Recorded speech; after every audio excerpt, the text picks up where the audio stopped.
Hello, everyone, and welcome to the 498 show. I'm Tony Palmeri from the Department of Communication Studies at UW Oshkosh. You know, when I started at UWO way back in 1989, I was the youngest guy in what was then the speech department. Here we are in 2025. I'm now the oldest guy in what is the Department of Communication Studies, and I must say I am blessed in this day and age to be working with so many talented young colleagues. And I've got one of them with me today. His name is Dr. Ryan Allred, who came to UW Oshkosh all the way from, I believe, Idaho. Is that correct? That's correct. Yep. All right. And Dr. Allred is a professor of interpersonal communication. He studies the intersection between interpersonal communication and technology. We'll have him talk about that. Before we get to that, Ryan, can you just give us your journey? How did you go from, your upbringing in Idaho? Maybe tell us a little bit about that. What ultimately led you to communication studies? Yeah. Well, to start, I will also say I'm extremely grateful to have mentors within the department. It's That's part of my journey. A huge part of my journey has been finding people who know a whole lot more than I do about communication and who have guided me and directed me and helped me to find questions that I want to know the answers to, and then figure out how to find answers to those questions. Hmm. It's fun to be able to work with different people and have that connection there. I started out, for me, my big interest growing up was always how to make connections with other people. How do we connect? How do we get to not just this where we know about each other, but where we feel like we really know each other? There's an intimate connection between individuals. And this is within the community, this is within families, friendships. How do we build those connections? So I actually started out and more of the religious side. I taught religion classes in high school, looking at how do we make those connections with people we care about? How do we serve those in the community? How do we help in that way? And along that process, I decided, you know what, I also want a secular degree. I want to have some sort of connection. I want to build my knowledge in this other area. And as I was doing that at Utah State University, I got offered the chance to teach an undergrad public speaking class. And it was fairly Hmm. similar to what I was talking about here in religion classes. And for me, again, it's all about how do humans connect? From the religious perspective, it was how do we make connections? How do we help people feel loved and valued and cared about? And I started to notice as I was teaching this public speaking class and taking other communication classes, what I was really teaching students is how to have the skills to connect, how to have the skills to care about people, how to have the skills to help other people and look out beyond ourselves and make the world a better place by improving those connections. So that to me was the big shift, was seeing that this connection that I cared about is a skill set that can be taught to other people, that can be Hmm. studied and analyzed, and we can find ways to improve that. So So you got a bachelor's degree in communication at Utah State? I did, yep. So I primarily started with just the goal of I wanted to be a teacher, and my goal was to go teach religion classes. But then I thought, you know what, I could teach this ability to connect in other ways as well, and find and learn from lots of really cool scholars from a vast variety of backgrounds to understand more intimately how to connect with people. Mm. Yeah. So then where did you go on for your master's? Yeah. So again, talking about great mentors, I had awesome mentors who pointed me towards getting a master's degree. And I knew at the time that I probably would want a PhD, but I also know that because I like those connections, I wanted to go to a smaller program. I didn't want to have to deal with a large program that had lots of PhD students and master's students. So I specifically only looked at programs that offered master's degrees that didn't have PhD programs.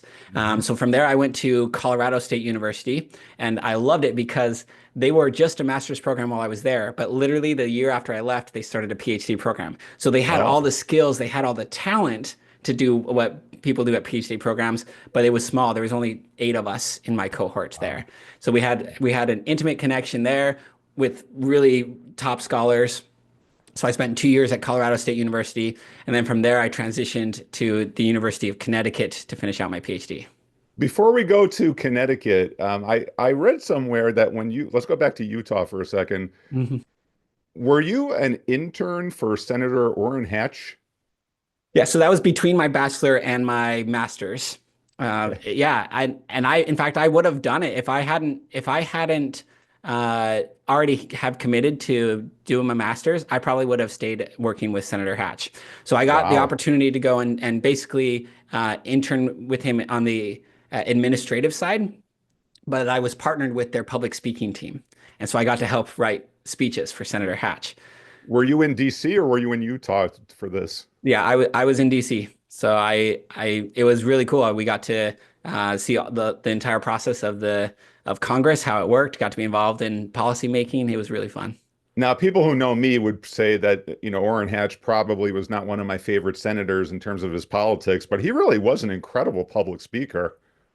He was, yeah, and yeah, a lot of people didn't like his politics. Right. When you work in DC, you don't always agree with the politician you're working with anyway. But I did one thing I liked about him is he was good at reaching across the aisle. He actually had a lot of friends on both sides of the aisle. He was good at finding what's the middle ground here. How can we work together? And his speeches were always geared toward that. Was not we don't want to alienate people. We want to bring people in. Yeah, Senator Hatch and the late Senator Ted Kennedy Hmm. were, legendary for being really good friends. And I mean, they were on polar opposites on most issues, but you almost never see that anymore in DC. And I think that that's kind of sad that we're at that position now. Hmm. Yeah, And it's hard just because we talk about everything in terms of a moral issue these days, and so it's hard when you see someone as being morally corrupt. It's hard to be comfortable having a friendship with them, and a lot of it's just the way that we're framing things. We frame things very differently these days. yeah, I'm sure in some of your studies you studied Kenneth Burke, who I've studied, and I Hmm. and I think what we're in right now is what Kenneth Burke would call the tragic frame, Oh, where you've got everyone looking at their opponent not just as mistaken, but as evil. yes, And yes. until we get out of that, I mean, it's fine to see your opponent as mistaken. But the moment we cross over into that evil category, we're in tragic frame. And at that point, it's very, very difficult to do anything cooperatively. One thing I love about our field, Ryan, is that I think that our field kind of points a way out of this chaos because we're all about opening up dialogue Hmm. and as hard as it is, listening to people that you have vehement disagreements with. And, we're not alone in academia for standing for conversation and dialogue, but I think it's in the ethics of our field, is it not? Absolutely. I mean, there's whole sub-disciplines within communication that look at how can we create spaces for people to have hard conversations. Right. And so now, all right, now let's travel to Connecticut. So you went to the very, very highly regarded PhD program in Connecticut. So tell us about what happened there. Yeah, I was privileged to work under Dr. Ross Buck, who sort of pioneered a lot of the communication field's work on emotion, how emotion affects conversations, how we experience emotions, how we express emotions, how emotions affect our decisions, and it was really fun for me to be tutored under him because he understood the connection between our physical bodies and how we are expressing ourselves. So at in Colorado, I was again a lot of what you study is what is popular at the time. What are people interested in? And I had just done a really small study at Colorado State looking at how pulling out a phone during a conversation affects the conversation. And it was just a really small, simple classroom study, but people were excited about it. And my findings, other people got excited about it. And it was fun for me to see, okay, other people like this too. And so when I got to Connecticut, I was able to then take all these other theories from interpersonal communication to better understand that simple phenomena of Mhm. pulling out your phone during a conversation. Whereas in Colorado, it was just here's a behavior, pulling out your phone. I wonder what that does. Then at UConn, working with Dr. Buck and understanding all the theories behind human communication allowed me to then start to explore this simple phenomena in a really deep way to understand what's actually going on when people are pulling out their phones. Yes, and now you are one of the leading scholars, I guess, in what is called phubbing, right? Phone plus snubbing. Actually, we'll talk a little bit more about your scholarship in a bit, but now that we're on this, tell people what is phubbing? Yeah. So phubbing is what we call a portmanteau, a combination of two words, and you hit it right on. So phone and snubbing. It's the idea of snubbing your conversation partners by focusing on your phone when you should be focusing on them. It's the way I like to describe it is when we were in elementary school, we would do this thing like talk to the hand and say, don't talk to me, go away. And now we're doing it with our phones. We're pulling out the phone to say, I'm done with this conversation or I'm bored with this conversation. But really what it is we're looking at nonverbals. It's nonverbal communication. How are the phones affecting our nonverbal communication?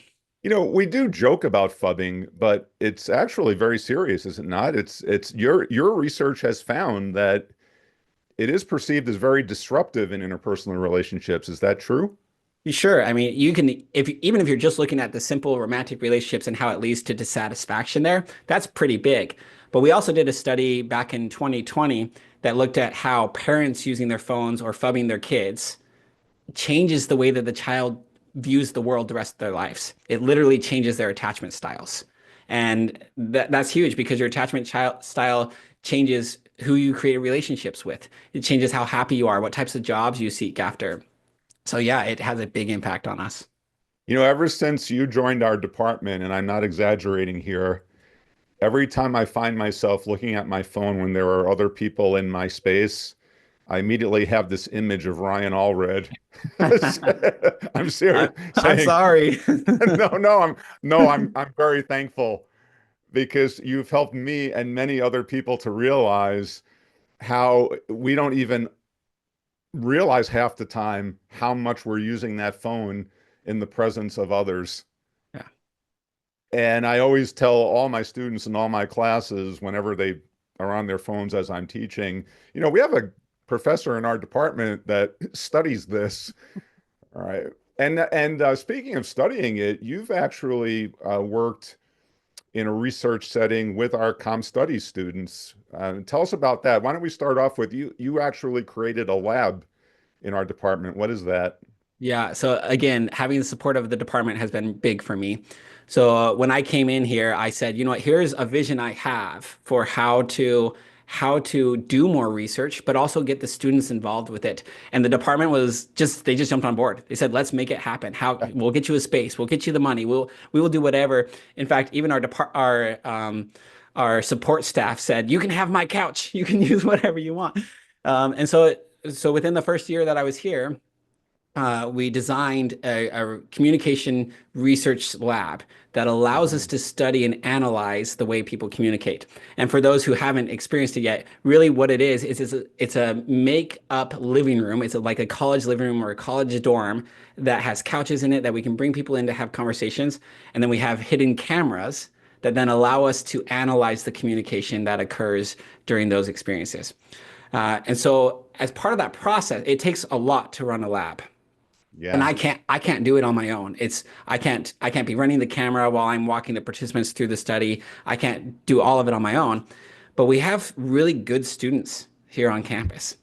And so every year I reach out to two or three students who are performing well or who are showing interest in upping their game in terms of research, and I ask them to join my research team, and they become co-authors with me. They design experiments with me. They help me gather data. They help me write up the findings from the data. They help me submit to a journal, and it has been pretty fruitful. Even within the last 6 months, we got a pretty large paper published that analyzes phubbing, and I think is going to change the way that we talk about phubbing moving forward. And it had four undergraduate students who are co-authors on that paper. Well, the tagline of our Department of Comm Studies is find your voice and use it. And I got to tell you, Ryan, every student that's worked with you in that lab has found their voice. I've just seen so many transformations take place, and they get so excited talking about their research that they're doing with you. And because, as you know, for undergraduate education, this is always a challenge. How do we get students to see themselves Mhm. as scholars? And your lab does that. And I just hope that you continue this for as as long as you possibly can. Do you have some projects in the works right now? We do. Right now we are on the back end of a couple projects where we're doing the writing portion, so it doesn't look flashy and exciting. It's sort of the boring side of research, but we're getting through it. The students are still learning that process, and then after we're done with those, we'll start designing some new studies. So But is this, oh, I'm sorry, go ahead. yeah, I mean, I think you're right that it's hard to help people find their voice, especially when you're talking about something that they've never experienced. Right. Anytime somebody teaches us a process or tells us about something new, it's big and it's scary, and we think I can't do that on my own. And so the goal of the research lab is to say, come and do it low stakes. I will be there to walk you through the whole thing. You can see the whole process, and then by the time they've seen the whole process, it doesn't seem as big a deal. When they're reading in a classroom a 20-page academic article, that seems huge. That's way bigger than they can handle. But when they've done it themselves, then they say, that wasn't as big a deal as I thought it was going to be. Well, is this all part of your teaching philosophy that do you see it as your role to make sure that students can more deeply engage difficult, say, academic material, see themselves as scholars? What is your overall teaching philosophy? Yeah, I think there are two main aspects to my teaching philosophy, and one is learning through doing. As you do, you learn better. But then the other is really about the way that the student sees themselves. Mm, My view of the world is in an oversimplistic way of thinking about it, there are things that can act, that can do things of their own free will, and there are things that end up being acted upon, right? And I want students to see themselves as actors, that they're not living in a world where other people's choices are determining their future, where the world is just making them feel a certain way. I want them to see themselves as actors, especially in the learning process. So I even want mm. them to learn when I go to a classroom and I have a bad teacher, I can still learn what I want to learn out of that class, right? I want them to think when I see an assignment that I think is not a very effective assignment, I can still make it my assignment. I can make it mine. I can learn what I want to learn. So I want them to see this is my responsibility to learn. This is my education. And then I want them to have the tools then to be able to do it on their own. You know, in my area of rhetorical studies, we would refer to what you're talking about as discovering your agency. Mhm. So we are just right. You're never a helpless victim in this educational process. I'm so on target with what you're saying there, and I'm sure. Do you frequently see students developing these characteristics that you're talking about? Yeah. I won't use names, but they have let me talk about this before and I love it. I in my interpersonal communication class, which is sort of the basic level class that I teach the most often, I have exams that are known for being rather difficult. The averages is often in the D range for those exams. And I had one student who she came and she got, I believe, a 68 on the midterm exam and she had just sort of passively engaged the first half of the semester. She was there. She took notes in class. She was just sort of taking in whatever I told her to take in. And she made the choice. We met together and we talked about taking control of what she wanted to learn and owning the information, not letting me tell her what to learn, but her owning it. And she dug in the rest of the semester. She applied herself. She came to office hours. She went and read other books outside of the assigned readings, and she got a 98 on the final exam. An exam that I believe, even on the final, the average was in the low 70s. And so she went from being a D range to an A range student because she learned this is me. I can own this information. I just love stories like that, Ryan. I Mhm. mean, it just demonstrates the transformative impact of what we do. And it gets frustrating. I'm sure you've had some frustrating moments, have you not? I mean, how do you deal with those frustrating moments? I'm sure, like me, you've probably had classes where you're just not feeling it, not enough people are doing these things. How do you deal with those moments? It's hard, but you and I as teachers also have to recognize our own agency. And Yeah. our agency, another important aspect of agency is your agency doesn't ever extend beyond a certain point. I don't have the agency to control other people. I don't have Hmm. the agency to change their actions. I can influence them, right? I can persuade them, and those are good things. But an important principle for me is self-determination. The idea that students have the ability to make the choices that are going to be best for them. And so treating them in such a way that I'm going to honor their decision to not engage in class. I'm going to honor their decision there, but I'm going to teach them what effect that's going to have on them. I'm going to Oh, teach wow. them there's a choice you can make, but just so you know, here's the long-term effects of your choice. And if you still want to make that choice, you are an adult, you get to make that choice. But just know that you're making an informed choice and it's not the world causing you to have this experience. I love it. That's just incredible. Let's make the transition now to your own scholarship. I mean, we talked a little bit about the phubbing. For people who don't know, you are an assistant professor on what's called tenure track. Mhm. And the tenure track period is, I believe, what, 6 years? That's correct. Yeah.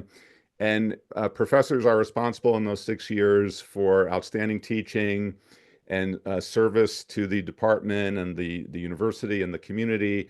And also, a critical part of it is professional and scholarly development. So, talk a little bit about your professional and scholarly development. Yeah. And I'm going to tie this back to what I started with, where it's all about connections with people for me. So all of my research, even though I have some research that looks at emotions like forgiveness and hope and gratitude, and a lot of my research looks at more the negative sides, like pulling out your phone during a conversation, really all of it is motivated by how can we help individuals have deeper, more meaningful conversations with other people.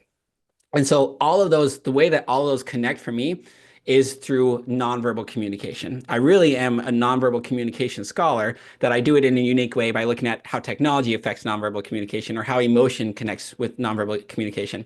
And so the key term that I use most often is what we call nonverbal immediacy. Mm. Nonverbal immediacy is using our nonverbals to show that our cognitive capacity is focused on the person in front of us. So things like head nods, eye contact, putting our body towards them.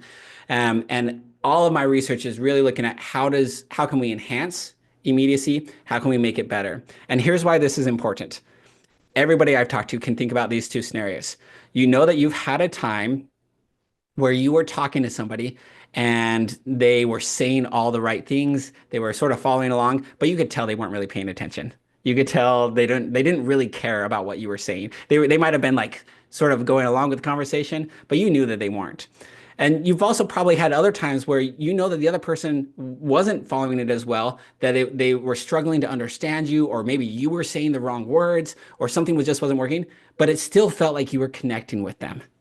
And Mhm. often what's happening there is your subconscious connection between those nonverbals is causing you to feel connected, even when cognitively you're not feeling that.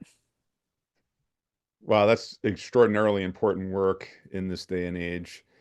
You call yourself a nonverbal communication scholar. Do you teach a nonverbal course?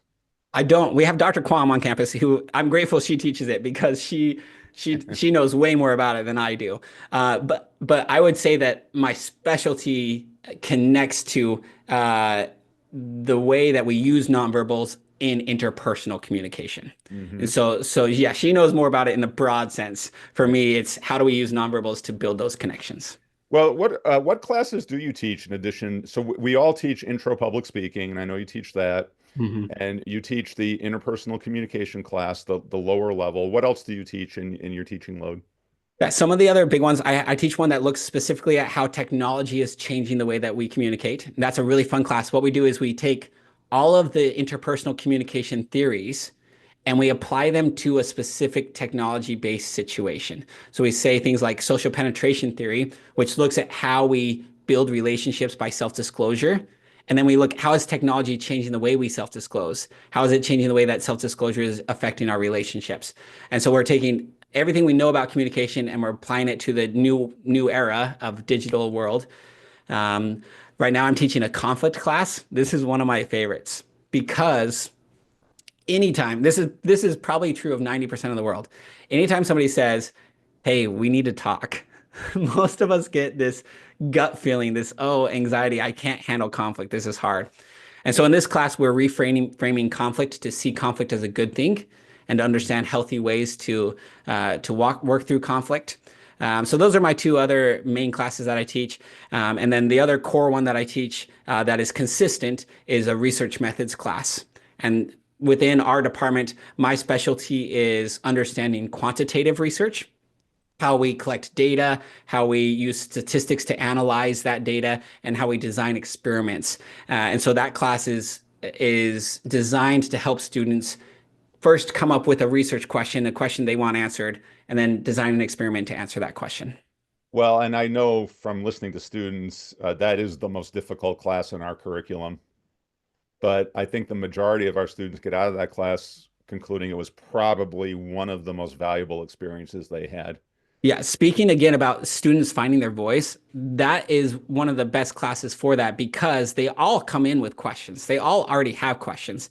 And now they know how to answer those questions and they see that they have the skill set to do it. Then they're more confident exploring the world. By the way, back on the conflict for a second, one thing I admire about you, you and I have offices right next to each other, and so as you know, when that's the situation, often you can't help but like hear a conversation going on. And there have been so many situations over the last couple of years where I've seen you with students that are doing poorly in your class, or maybe you have to fail them, and I'm just awed by the level of compassion that you demonstrate in your engagement with these students, that even when they are upset, you seem to be able to keep the focus on the academic performance. And how do you do this? Is this part of your upbringing? I mean, or is this your academic teaching? Like, not every professor can do this. I mean, I've had situations in my life where as a teacher, student will come in and they're upset about a grade and it immediately gets defensive. How do you avoid that in your conversations? Well, thank you. I don't know that I do all the time. I do. It certainly is a goal of mine, but it is hard. So I will give you what I call the secret to communication. Ah, good. And this is what every class of mine. So if you've had a student of mine and they can't tell you what the secret of communication is, then I feel like I have failed to some degree. Okay. To me, the secret about communication is truly learn to care about the person you're communicating with. Because then Yes. it doesn't matter if you say the right thing. It doesn't matter if you even know what to say at all. It doesn't matter if you mess up or even as a speaker. It doesn't matter if you fumble or if you say too many ums. If the audience, if the person you're talking to senses that you truly care about them, it just brings in a different atmosphere during the conversation. So that to me is I do, and it is hard. I don't always like all of my students. And so sometimes I have to put in extra work to care about them. Even if I don't necessarily wouldn't be friends with them, it's how can I care about this individual? And that to me is a lifelong thing. I think we all have to work on that our whole lives to figure out how to care about other people more than just caring about ourselves. But that to me, I think is an important philosophy for communication. I just love that approach, and I as you're describing it, you're right. I mean, for all of us, it's a daily struggle to do that. But if we keep our eyes on that prize, ultimately it does pay dividends. I want to close out by telling our audience that you are also a newlywed. Yes, Yes. And you did invite all of us to your wedding, but it was in Idaho, or was it in Utah? it was in Utah. Yes, In Utah. And your new wife's name is Erica? that's correct. Yes. And how is she liking Wisconsin so far? Everybody out here is so friendly. The Midwest nice, that's a real thing. So, sort of a maybe this is a little bit too much information. So we got married and we bought a house, and the next day the house flooded, just completely. The whole house completely flooded, which Wow. is a terrible situation to go through. But also, what better way to get to know everybody in town than to have everybody have to come over? We had so many neighbors reach out. How are you doing? How can we help? How can we get involved? And now the house is put back together. We've got friends in the neighborhood, and it just is a welcoming place out here. That's a real incredible story. And and so now you also like to rebuild, and you still have quite a bit to do yet on your house, though, right? Well, I spent the weekend cutting out the cabinets in our kitchen because we're changing up the floor plan. So even if it hadn't flooded, the house would have got destroyed anyway. Oh, wow, incredible. Well, Ryan Allred, thank you so much for taking the time to do this. If students are interested in becoming part of your lab, How do they do that? Should they just like contact you? Yes, please reach out. If that's something that is a sincere interest for you, reach out to me. Now, I will say this, not everybody can join. We can't fit everybody into the lab space. So the Right. typical process is, if you're interested, sign up for office hours. So you can do that by either shooting me an email, or I have a link on attached to pretty much anything with my name on campus. You can sign up for office hours that way, and we'll just set up initial conversation. And typically what I will do is I will ask you to share with me some of the work you have done as a student in exploring communication, and then we'll sit down and share with you some of the projects that I'm working on, and we'll see if there's a good fit. And if there is, then you join our research team, and we typically meet about once a week for an hour throughout the semester, and we design and implement experiments.